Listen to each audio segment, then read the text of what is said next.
Olá, eu sou a Mafalda Cruz, bem-vindos e bem-vindas ao O Prazer é Todo Meu, um podcast sobre sexualidade, saúde e relações, onde se fala sobre aquilo que nós sabemos. Mas a pergunta é, será que sabemos?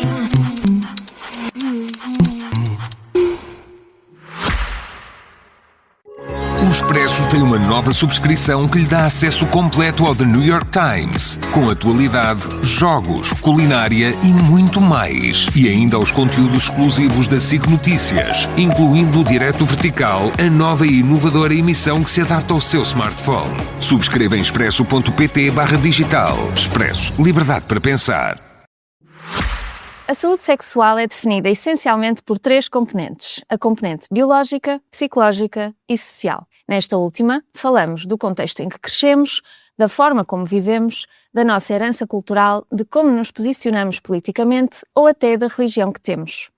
Tudo isto molda e influencia a forma como vivemos a sexualidade. Hoje, estas influências continuam presentes, mas surgem também novas dinâmicas. Desde a forma como a cultura molda o imaginário coletivo, até ao crescimento de subculturas online que questionam o papel das mulheres e a própria igualdade de género. Crescemos com mensagens diferentes sobre o que é aceitável a homens e a mulheres, sobre quem pode desejar e quem deve conter-se. O prazer é todo meu contraria a premissa de que o prazer deve ser contido, e em vez disso, vamos celebrá-lo. Hoje tenho comigo Ana Matos Fernandes, Capicua. É rapper, escritora e uma voz incontornável na reflexão sobre desigualdade, identidade e consciência social. Ao longo do seu percurso tem cruzado a arte e o pensamento crítico, trazendo para o espaço público temas que muitas vezes ficam de fora nas nossas conversas. Olá Ana, é um prazer receber-te. Olá Mafalda, obrigada pelo convite. Olha Ana, eu quis muito que fosses convidada assim nesta primeira temporada. Primeiro porque fico sempre envelhecida a ouvir-te falar, portanto obrigada. Tinhas que estar aqui. E depois porque falamos muito pouco sobre a dimensão social e cultural da sexualidade. Sim. Por isso, queria começar por te perguntar, na tua percepção, de que forma é que a cultura, a sociedade e até a religião nos moldam enquanto seres sexuais? Eu, antes de mais, queria dizer que estou assim um bocadinho peixe fora d'água, porque não é propriamente matemática em que eu seja especialista, nem pouco mais ou menos. Mas gosto de conversar e, portanto, tenho a certeza que vamos passar aqui um bom bocado. E eu, como socióloga de formação, ia responder à tua pergunta dizendo quase tudo, não é? Claro que a dimensão biológica, hormonal, anatómica, todas essas dimensões mais do ponto mais fisiológicas têm muita importância, mas eu acho que de facto a cultura, a forma como somos socializados e como crescemos, aquilo que naturalizamos à nossa volta como referências e como modelos de comportamento, acho que acabam por influenciar quase tudo no que tem a ver com com a construção da nossa sexualidade e também na forma como nos relacionamos com os outros, não é? Ou seja, a sexualidade do ponto de vista íntimo, individual e existencial, e também do ponto de vista das relações, e acho que de facto nas últimas décadas temos feito um esforço para desconstruir imensos preconceitos, imensos dogmas, É o legado que nos foi deixado na ditadura, em todos aqueles anos de ditadura também. Desde logo a cultura judaico-cristã, depois também os anos de Estado Novo, também todo este processo de libertação das mulheres, que tem sido historicamente muito importante também para nos reencontrarmos com o nosso próprio prazer e com a nossa liberdade. Mas acho que de facto ainda temos muito trabalho a fazer, porque nas questões de género, tudo que é cultural é muito difícil de refundar, não é? Porque nós nascemos e crescemos naquele caldo cultural que naturaliza tudo e parece que sempre foi assim e sempre há de ser, e é muito difícil termos o distanciamento de sequer questionar porque é que as coisas são como são, quando a maior parte das vezes são convencionais e não determinadas por nenhuma lei da natureza, mas de facto é muito difícil depois, demora muitas décadas para conseguirmos refundar esse sistema cultural e de facto às vezes só muitas gerações depois é que se começa a sentir os efeitos dessa libertação. Eu acho que a pouco e pouco, com um avanço e recuo, vamos sentindo, mas ainda assim acho que ainda temos muito trabalho a fazer, sobretudo porque há alguns retrocessos nos últimos anos. Se calhar vou-te dando dou-te alguns exemplos daquilo que vou vendo e que acho que vale a pena também trazer para aqui, que é, por exemplo, nota-se muita diferença na forma como socializamos os homens e as mulheres, não é? Para viver o seu prazer e a sua sexualidade, e começamos por uma coisa simples. Em casais heterossexuais, às vezes por vezes é mal visto quando é a mulher a iniciar uma relação sexual. É mal visto da parte do companheiro. Sim, tem a ver com esses arquétipos de masculinidade e do que é, não é? Do que é suposto. E que, por um lado, as mulheres queixam-se de não terem desejo, mas por outro lado, se manifestam ter muito desejo, também Já estão a sair fora daquilo que é expectável. Pois a mim ainda me custa a crer que isso seja uma realidade, mas de facto aquilo que mostram os estudos e do que eu vou ouvindo também, de facto há uma tendência até nos jovens para reavivar esse tipo de conceitos e de preconceitos, né? E eu acho que é um bocado assustador. Até os estudos comportamentais, saiu há pouco tempo um sobre a geração Z, que dizia que os homens da geração Z são mais conservadores do que os boomers, né? Nomeadamente nesse tipo de coisas, né? As mulheres a tomarem iniciativa no sexo, ou também naquilo que é tomar decisões em casal, todo esse tipo de coisas que a gente pensava que já estavam muito mais equilibradas do ponto de vista de género, voltam a ser postas no padrão clássico, não é? De subalternização da mulher e enquanto objeto de desejo e não como ser desejante, e também como objeto de autoridade imposta e não como ser autodeterminado. E eu acho que isso é muito assustador e de facto prova que as guerras culturais, os avanços e recuos históricos nas lutas pelos direitos das mulheres e isso envolve obviamente a sexualidade, está intimamente ligado, não são lineares e que temos de estar de facto muito combativas e muito atentas para não que esse retrocesso não seja tão profundo e rápido como parece estar a ser. Ao mesmo tempo também me anima a pensar que as miúdas mais jovens são mais progressistas, não é? E vendo esse gap entre rapazes e raparigas, parece-me pelo que tenho lido que as raparigas estão mais sensibilizadas para aquilo que são os seus direitos. Daquilo que eu vejo, as raparigas mais novas procuram ajuda mais cedo, porque se calhar vamos falando mais e já percebem, ok, se eu tenho dores nas relações sexuais não é para eu estar a aguentar a dor. E há muita recusa em fazer o sexo de complacência. Sim, ainda bem, mas que é isso, há muita recusa e por isso as pessoas pedem consulta, porque então eu tenho baixo desejo, não quero fazer sexo por causa do outro, para servir o outro, e então pedem ajuda, coisa que nas pessoas mais velhas não se vê muito. Há muita aceitação nisto, eu não tenho vontade, ainda há, sabes, é que eu acho que as pessoas têm a ideia que isto já está ultrapassado, mas primeiro temos muitas variações geográficas. Sem dúvida, claro.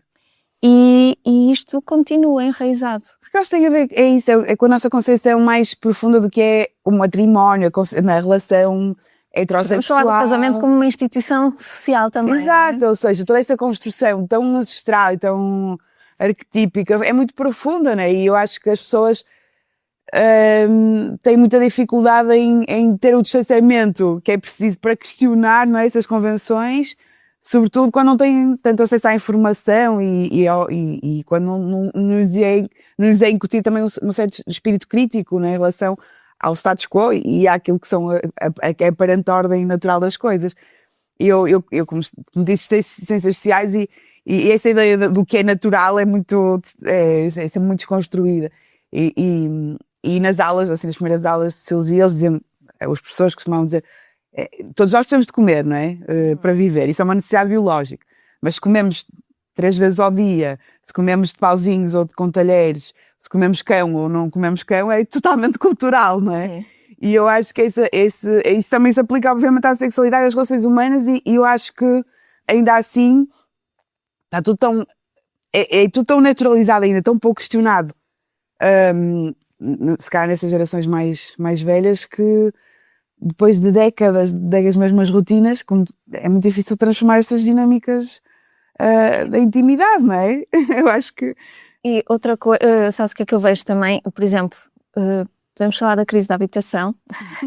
Pois, as pessoas que não se conseguem separar sequer. As pessoas que não se conseguem separar é das coisas que mais me dói e que se vê muito. É pessoas que não têm a mínima hipótese financeira de se separar e que continuam a viver naquele relacionamento em que tem que haver sexo também, não é? Porque já que estão a viver no mesmo teto, há sexo, é suposto, mas que não há o mínimo de erotismo, não há o mínimo de afetividade e isto faz com que a sexualidade seja vivida de uma forma que não é isso que nós queremos, não é? Isto não é ter saúde sexual.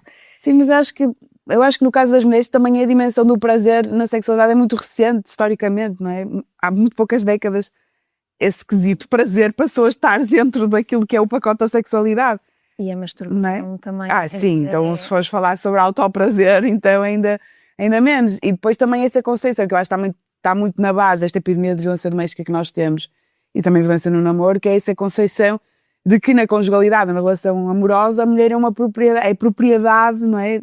O seu corpo e o seu espírito quase é propriedade do homem, e eu acho que isso foi uma coisa que nunca conseguimos desconstruir culturalmente, e acho que isso a prova disso é de facto a quantidade de crimes passionais, homicídios, até legitimados por essa dimensão romantizada, entre muitas aspas, do que é o ciúme, a sensação de posse, não é?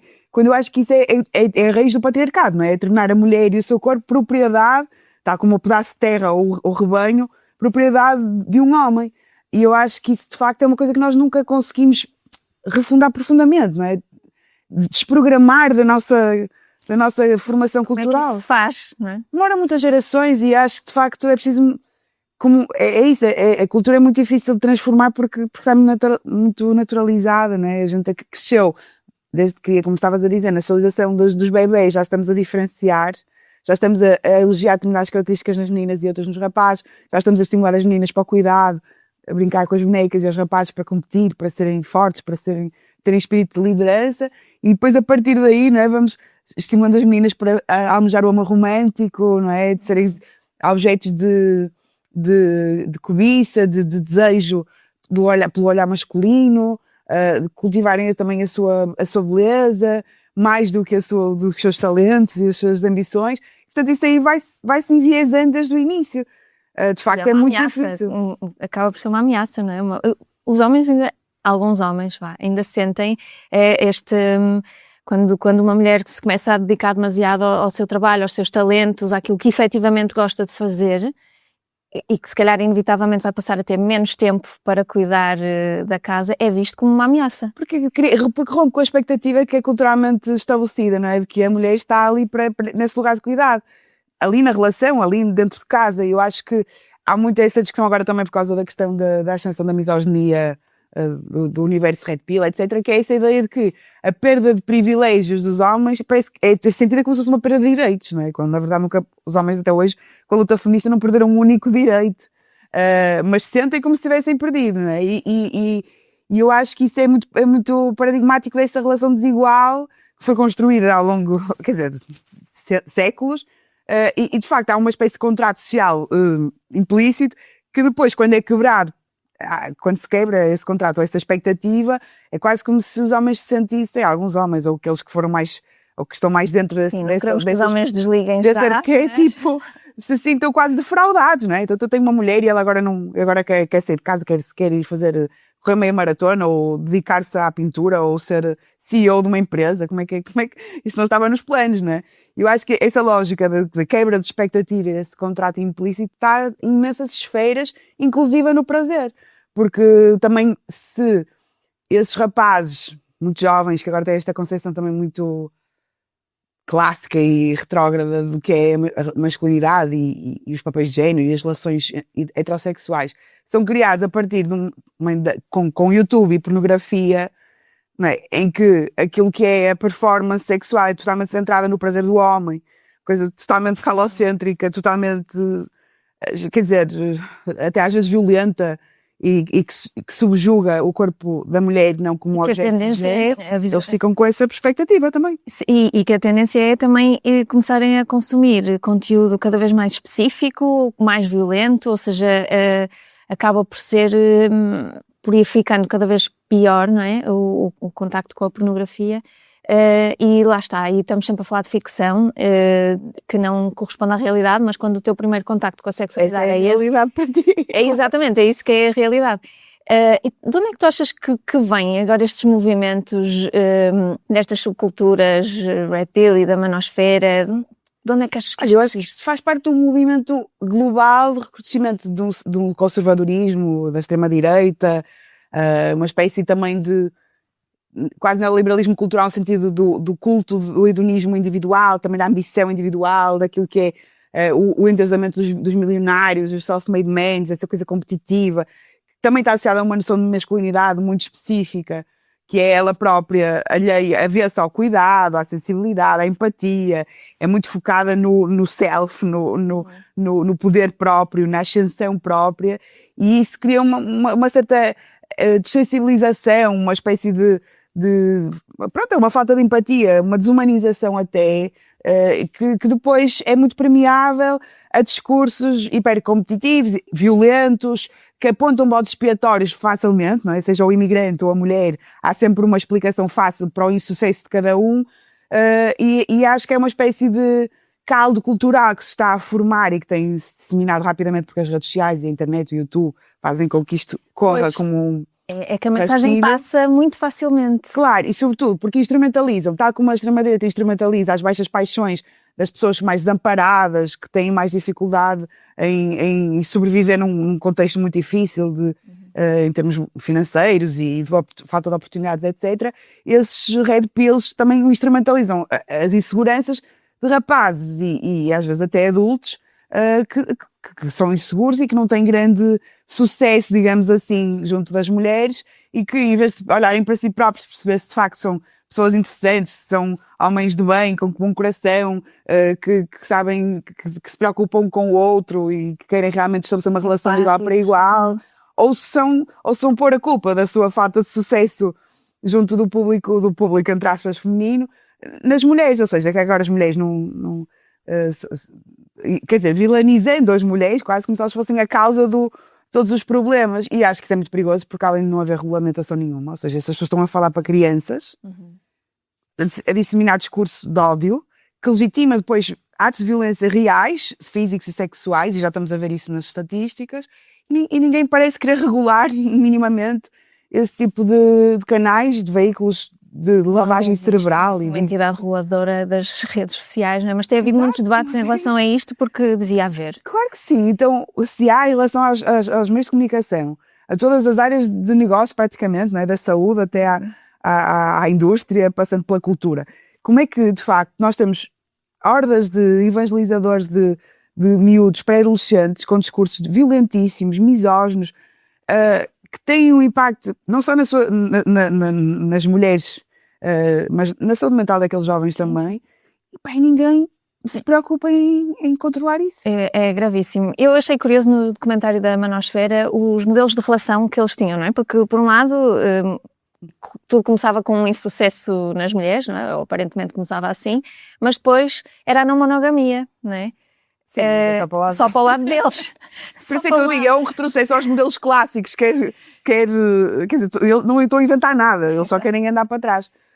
O que eu acho também é que de facto, só com muita retórica é que se justifica esse tipo de tese, não é? E só pessoas mesmo muito desprotegidas ou muito influenciáveis ou muito ressentidas é que depois caem nesse tipo de discurso. Mas eu acho de facto assustador é não haver políticas públicas de regulamentação, porque isso faz, obviamente, gera dinheiro, gera muito dinheiro, é uma indústria e as big techs estão a ganhar dinheiro com isso, e é à custa do corpo de muitas mulheres que é violentado, que é assassinado, ou seja, já há um impacto estatístico desse tipo de comportamento. Silenciadas também.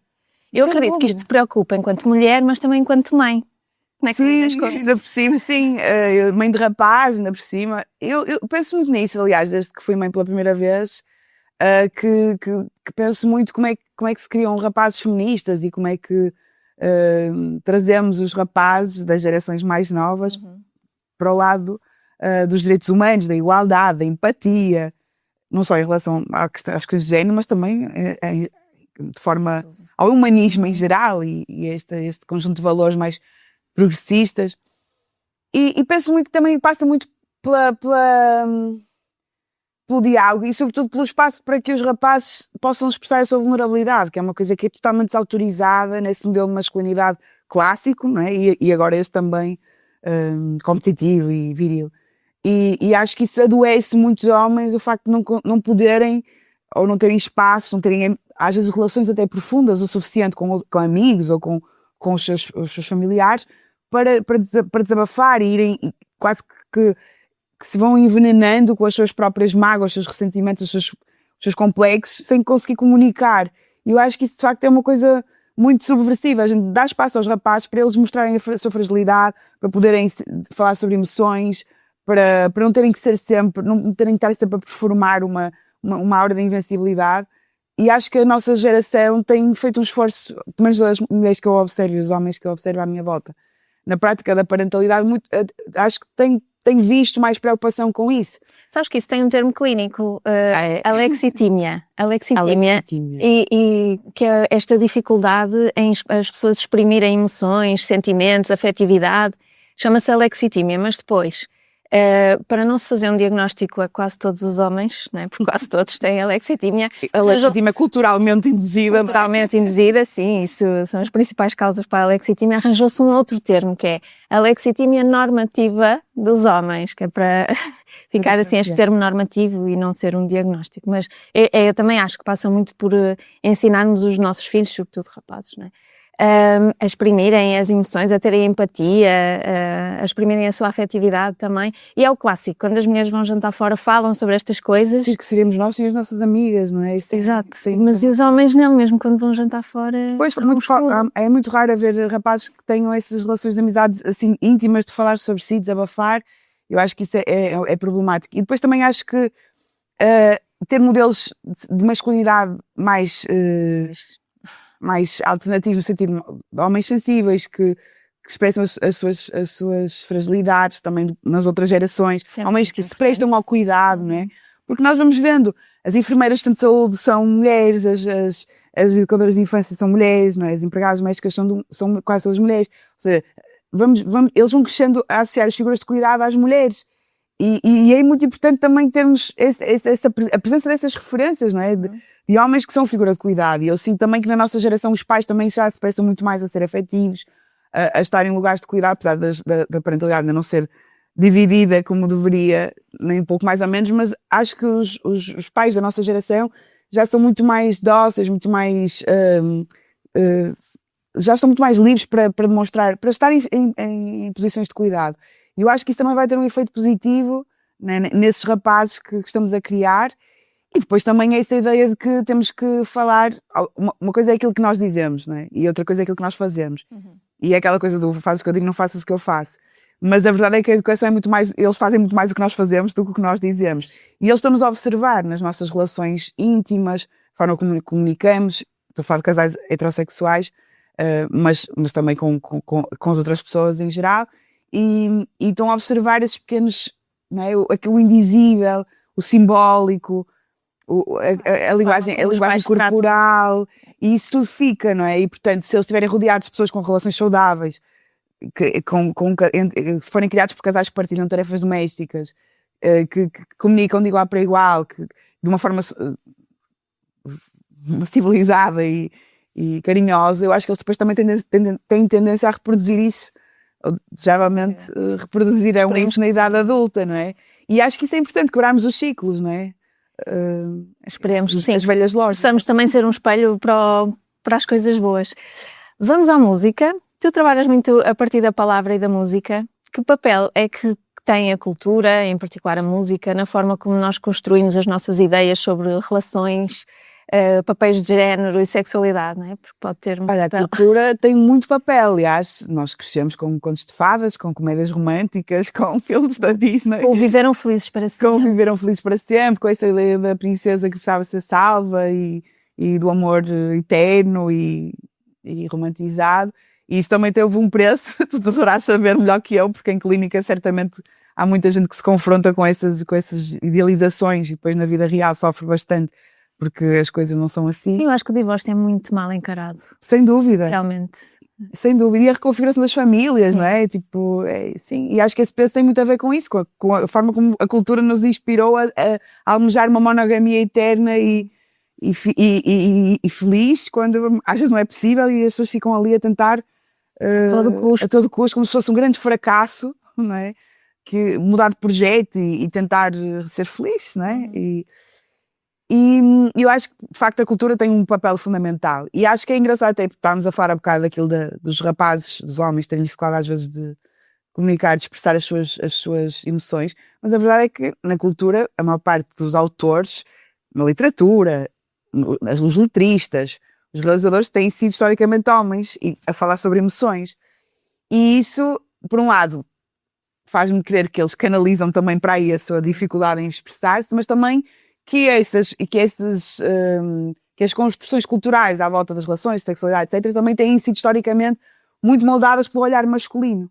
E que só há 5 minutos é que começamos a ver mulheres com capacidade de escrever, fazer filmes, fazer música sobre as coisas da intimidade. E, por exemplo, por isso é que é tão importante o sucesso da Helena Ferrante, ou também o Prémio Nobel de Literatura para Annie Ernaux, e percebemos que de facto começa a haver um conjunto chamado temas de mulheres, não é? Questões do corpo, a maternidade, do aborto, das relações, do divórcio, da violência contra as mulheres, que começam a ser tema da matéria-prima para a criação artística. E isso é revolucionário, de facto, porque é uma coisa historicamente muito recente. Pois é. E eu acho que isso também vai ser transformador também, porque nós, quando lemos a experiência de outras mulheres, mesmo seja na ficção, percebemos que não estamos tão sós, não é? E que, de facto, todas nós temos ambivalências em relação à maternidade, em relação ao amor, em relação ao casamento, em relação a uma série de coisas que acho que fazem muito mais sentido e acabamos por nos sentir muito mais acompanhadas quando temos esse espelho, não é? No trabalho artístico de outras mulheres. Para além que eu acho que a cultura, sendo um espaço de formatação e de programação, não é? Também é um espaço de disrupção e de libertação, e há sempre, e não é à toa que as guerras culturais hoje em dia são tão acesas, e acho de facto também neste momento uma das grandes forças que eu diria que a cultura tem é que é um dos poucos atalhos que ainda restam para a humanização, não é? E se tu leres um livro, veres um filme, sentires que estar no lugar do outro, é quase um antídoto para esta falta de empatia, esta desensibilização, este cinismo vigente que agora cresce como ervas daninhas no espaço público. E portanto acredito muito que, tal como a extrema-direita, tal como esses red pills vão pelo lado da emoção e sobretudo manipular a fragilidade de quem está mais desprotegido para alimentar baixas paixões e preconceitos e polarização, também acredito que a cultura, indo pelo viés da emoção, mas pelo lado da empatia, da solidariedade, de sentir o que é estar no lugar do outro, pode ser um bocado um antídoto dentro da mesma lógica de pelo lado emocional. Porque muitas vezes nós estamos a tentar debater com essas pessoas que vêm com esses discursos preconceituosos e vamos debater com estatísticas e com factos e com verdades e isso cai em saco roto.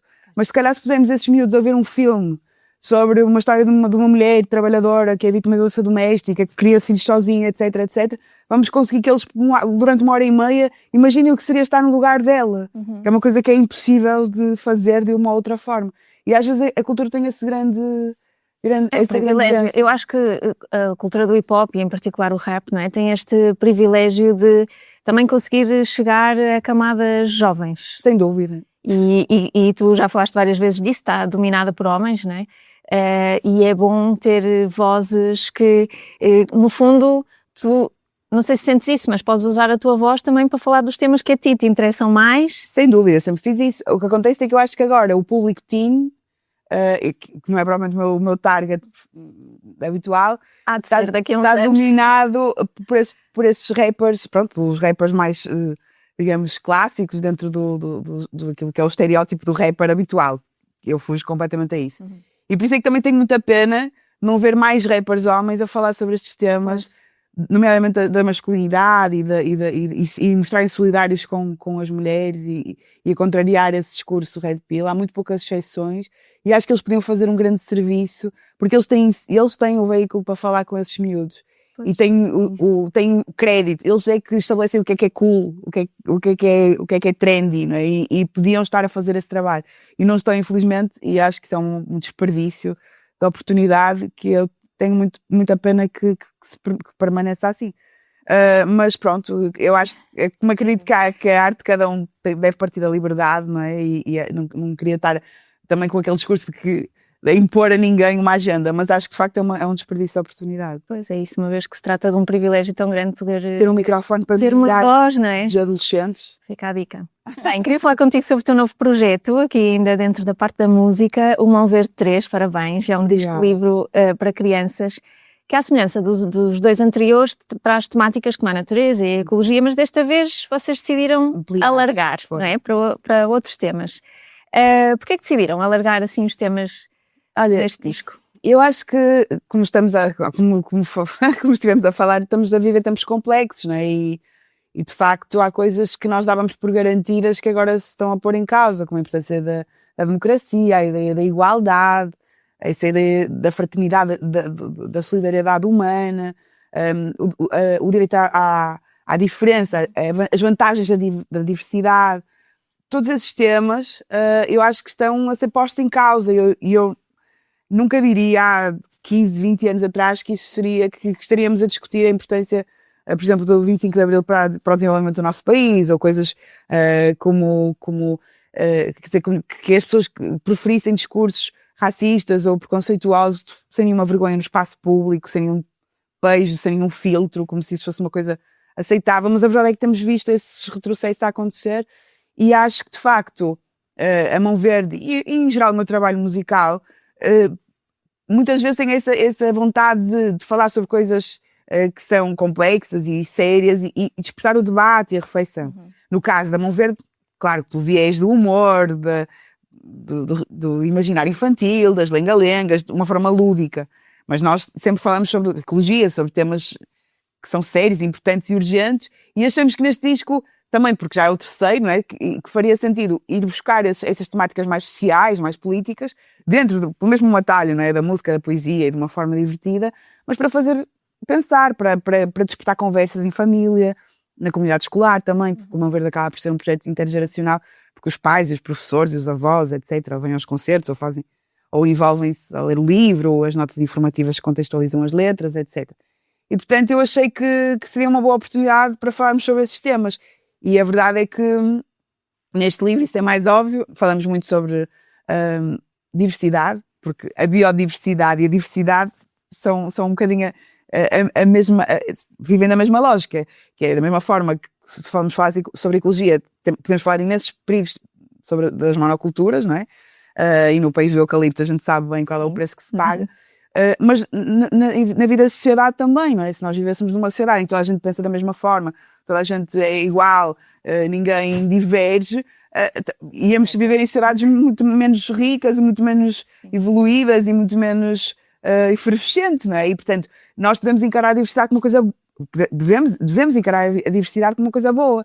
E da mesma forma que não olhar para as pessoas que são diferentes, por alguma razão, como se fossem tão distantes, porque de facto nós somos muito mais parecidos uns com os outros do que Mas sabes o que é que eu acho? Parece. Eu acho que tu concordas comigo que é muito importante a música que nós mostramos às crianças. Sim, claro. É muito importante. E não sei se fizeste alguma formação de escrita para crianças. Não, foi só na intuição. Na intuição, pronto, olha, a tua intuição está ótima, porque de facto isto chega, os miúdos decoram logo as letras, percebem a mensagem e perguntam, da experiência que tenho lá em casa, fazem imensas perguntas, e eu fico a pensar, se alguém de alguma escola nos estiver a ouvir, porque é que há de pegar num outro tipo de música que promove, por exemplo, a adultização, que também é algo que podemos falar, não é? Quando tem isto, em língua portuguesa, que vais buscar mesmo em termos sonoros, foste buscar sons da música tradicional portuguesa, não é?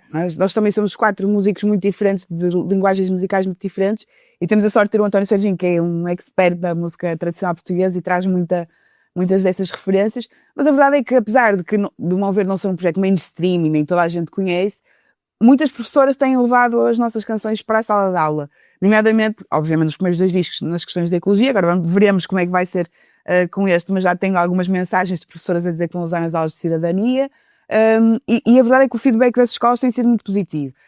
Agora, o que eu acho também é que eu comecei a escrever o Mão Verde resgatando a minha própria relação da infância com as palavras. Eu adorava lenga-lengas e foi na infância que eu descobri a poesia, a música e me apaixonei pelas palavras. Então eu vou buscar um bocadinho essa mesma lógica de trabalhar a palavra a partir do que é lúdico. Mas depois, em relação a isso, trazer coisas complexas e palavras às vezes rebuscadas e temas nada simplificados nem apatetados, foi uma coisa que eu experimentei no primeiro disco, e havia uma frase que eu dizia: desconfio de quem não gosta do Chico Buarque, no primeiro disco. E nos concertos havia sempre uma criança que olhava assim para o pai e assim, género, eu devia saber quem é o Chico Buarque, e eu percebi, esta criança vai sair daqui, a primeira coisa que vai perguntar é quem é o Chico Buarque, e isso vai dar uma conversa. E portanto, no segundo disco, quando escrevi o segundo disco livre, que já era mãe, ainda tinha mais certeza de que essa coisa de nós simplificarmos e de não usarmos palavras estranhas e de tentarmos patentar e quase que mastigar as coisas para entregar às crianças, já tudo muito digerido, é uma perda de oportunidade brutal, porque eles são esponjas, eles querem absorver o mundo e quanto mais eles fizerem perguntas e questionarem o que está à volta, mais interessante e profunda vai ser a nossa relação de troca e de educação, né?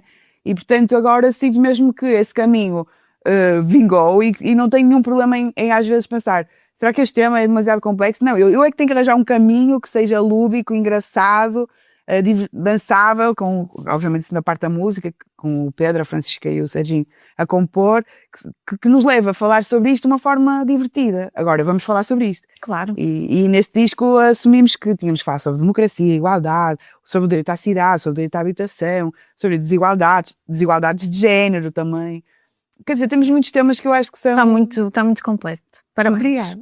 Olha, Ana, em relação mudando agora para outro tema, mas que eu também queria falar contigo, porque tu já falaste algumas vezes sobre a forma como a maternidade te mudou enquanto mulher, não é?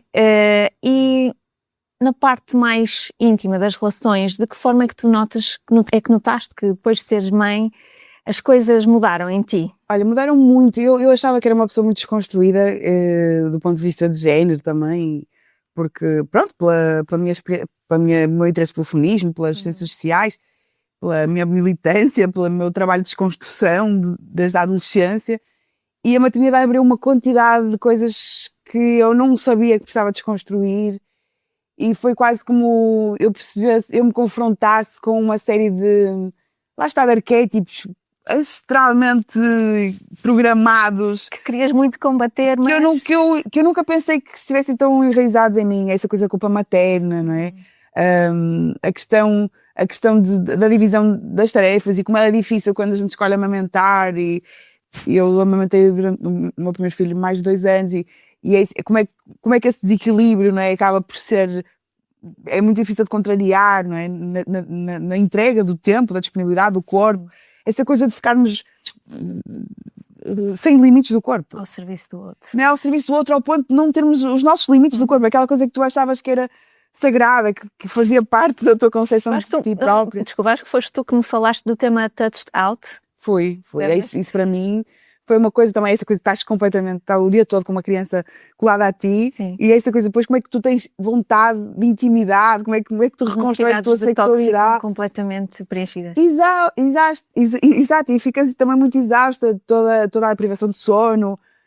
Também a dimensão, o impacto das hormonas em nós e na nossa forma de... em tudo, no sono, na qualidade do sono, na libido, não é? Na forma como nós vivemos. É quase que nós somos programados hormonalmente para servir aquela criatura que nasceu e depois há às vezes muitas décadas de vida independente, de mulher independente, que se confrontam com aquela realidade. E há uma transformação identitária profundíssima. E eu só quando encontrei a palavra matrescência é que consegui perceber o que é que está a acontecer comigo. Porque eu nunca pensei, apesar de me interessar muito pelos temas da maternidade e ter acompanhado algumas pessoas de perto, algumas pessoas próximas, eu nunca pensei que o impacto fosse tão profundo do ponto de vista identitário. Pois. Porque é de facto uma adolescência, né? A matrescência e a adolescência. Começa por ser físico, anatómico e fisiológico e hormonal, mas é muito mais identitário e existencial do que parece. E demora muito tempo a instalar-se e é um processo longo. Está como a adolescência, né? E tu transformas-te numa outra coisa, mas esse processo de transformação às vezes é duro no primeiro impacto e também há muita romantização e tu ficas muito confrontada com essas expectativas e ao mesmo tempo nesse furacão do que é a desconstrução dos arquétipos de género, do arquétipo da mãe, que é fortíssimo, né? Sobretudo numa cultura judaico-cristã, quer dizer, a Nossa Senhora é uma mãe inalcançável, não é? E de repente temos aquele arquétipo e parece que todas nós temos que responder àquele ideal de perfeição, de abnegação, de tudo, de cuidado, de omnipresença, e é muito difícil. E depois também acho que é engraçado, do ponto de vista, como estávamos a falar um bocado de género, por exemplo, como é que tu ensinas a um menino, ou um rapaz, bebê, ou depois começa a ser criança, o consentimento, Pois. se o teu corpo, não é, esteve ao serviço, nomeadamente a amamentação, durante tanto tempo. Quer dizer, pequenas coisas que parecem ridículas, mas de facto no dia-a-dia te mostram uma quantidade de coisas que tu de facto tens que desconstruir e pensar E mesmo em relação à sexualidade, por exemplo, pegando numa coisa que tu falaste, que impactou o teu trabalho, que é tu não teres tempo livre, tu não teres tempo para o ócio, teve um impacto negativo na tua criatividade. Sem dúvida. Mas na sexualidade também, porque tu precisas Óbvio. de tempo livre, precisas do ócio para... Se tu não te olhas, se não consegues ver como um ser individual, primeiro é muito difícil seres um artista porque obviamente precisas de uma visão autoral, precisas de referências de ócio criativo, de pensar, não é? E não estás sempre com a carga mental e imbuída naquela missão. E depois do ponto de vista da construção sexual ou da reconstrução da tua identidade, como eu dizia há pouco, da tua identidade como um todo, quem é que és tu agora, depois disto, a sexualidade também tem uma dimensão importante, não é? E também sabemos que há muitos conflitos entre a figura da mãe, não é? E a figura da mulher que deseja e que é desejada, não é? E toda essa coisa, porque tem a ver com isso, com o corpo, com as hormonas, mas também com o arquétipo da santidade, da mãe, daquela figura imaculada, e depois também do ponto de vista prático, se tu não dormes, estás com a prolactina alta, se o teu corpo está ao serviço daquela criança, como é que tu agora de repente mudas o chip e sentes a Sharon Stone? Não dá. Não dá. É muito difícil e eu acho que fala-se muito pouco disso, acho que, claro, as experiências também são muito diferentes de pessoa para pessoa, mas eu acho que, se estávamos a falar em tabus, acho que a sexualidade das mães, de facto, deve ser dos mais profundos tabus. Há alguma coisa que gostavas mesmo, porque é que nunca ninguém me disse isto? Eu já pensei bastante nisso e falei muitas vezes com a Marta, que a minha amiga a Beatriz gosta, na altura que ela estava grávida, eu tentei dar-lhe assim uns spoilers, e depois pensei, não vale a pena porque é um bocado como a guerra e como aos reality shows, só quando estás lá é que tu percebes, não é? Então, pá, não há assim muito que se possa avisar as manas, a não ser tipo, aguenta aí que estamos cá. E que vai passar, e vais pronta para a próxima. Sim, agora acho que gosto de pensar que o primeiro impacto é mais...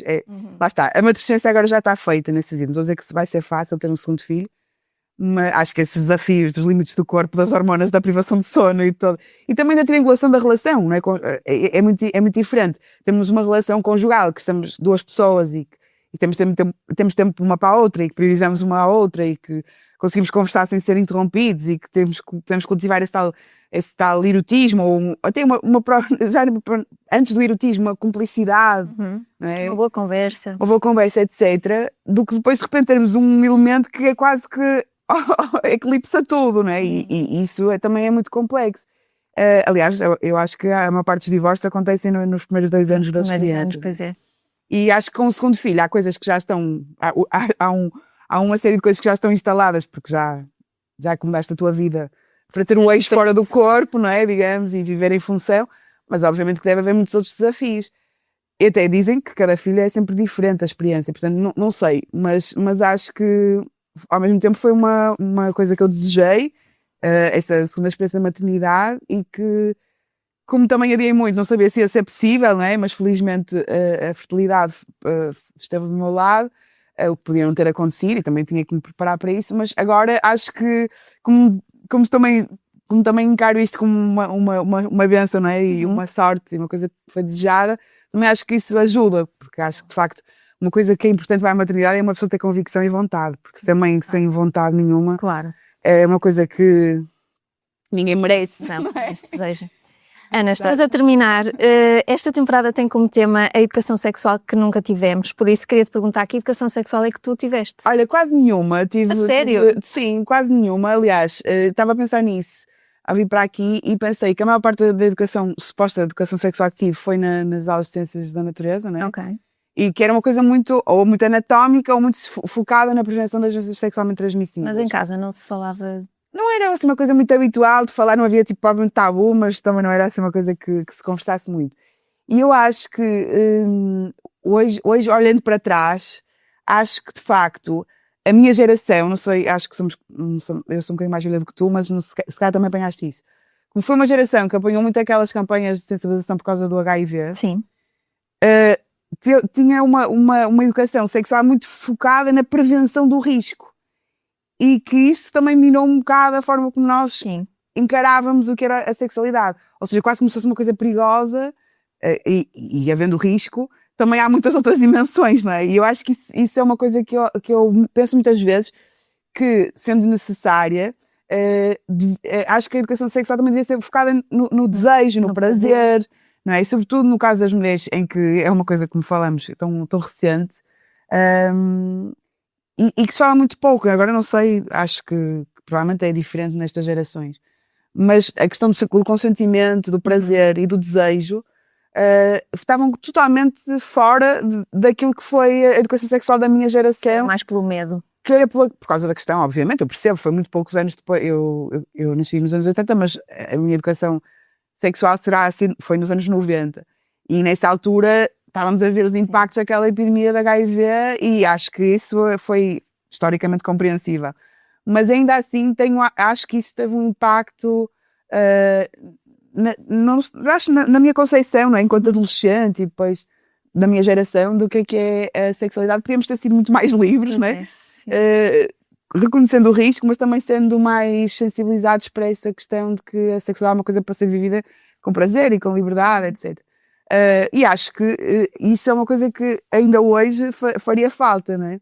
Agora fala-se mais da necessidade de transmitir o que é o consentimento, mas acho que é a educação sexual mais abrangente, que abrange todos estes aspectos e não só educar pelo medo e pelos riscos. E também acho que a literacia do corpo foi muito pouco cultivada na minha geração, ou seja, nós tínhamos muito poucas noções sobre o nosso ciclo menstrual, achávamos que era uma coisa maniqueísta, toda a gente ovulava ao 11º, entre o 11º e o 13º dia, todos tínhamos ciclos de 28 dias e que tudo que saísse daí tínhamos de tomar a pílula para ficar reguladas. E acho que é um desperdício de É um tema desta edição também. É super necessário. Sim. Ana, por último, não sei se tens alguma sugestão de livros, filmes ou séries sobre estes temas que tivemos a falar que queiras recomendar. Trouxe 3, obviamente. Trouxe 3 sugestões para crianças. Ok, boa.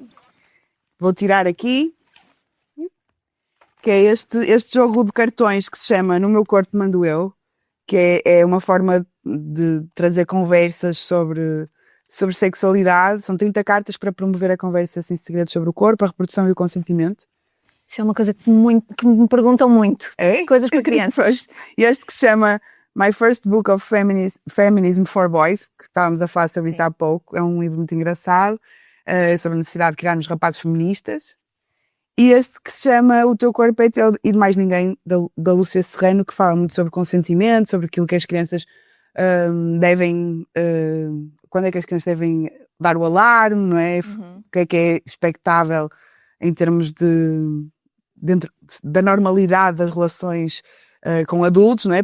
Porque se não falarmos disto, as crianças também não saberão avisar caso estejam em situações de abuso ou vulnerabilidade.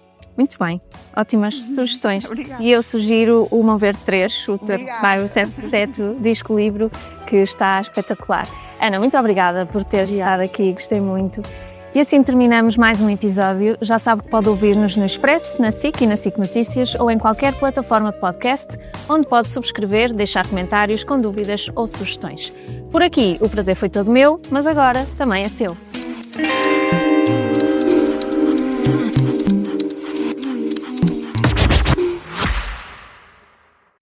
O Expresso tem uma nova subscrição que lhe dá acesso completo ao The New York Times, com atualidade, jogos, culinária e muito mais. E ainda aos conteúdos exclusivos da SIC Notícias, incluindo o Direto Vertical, a nova e inovadora emissão que se adapta ao seu smartphone. Subscreva em expresso.pt/digital. Expresso. Liberdade para pensar.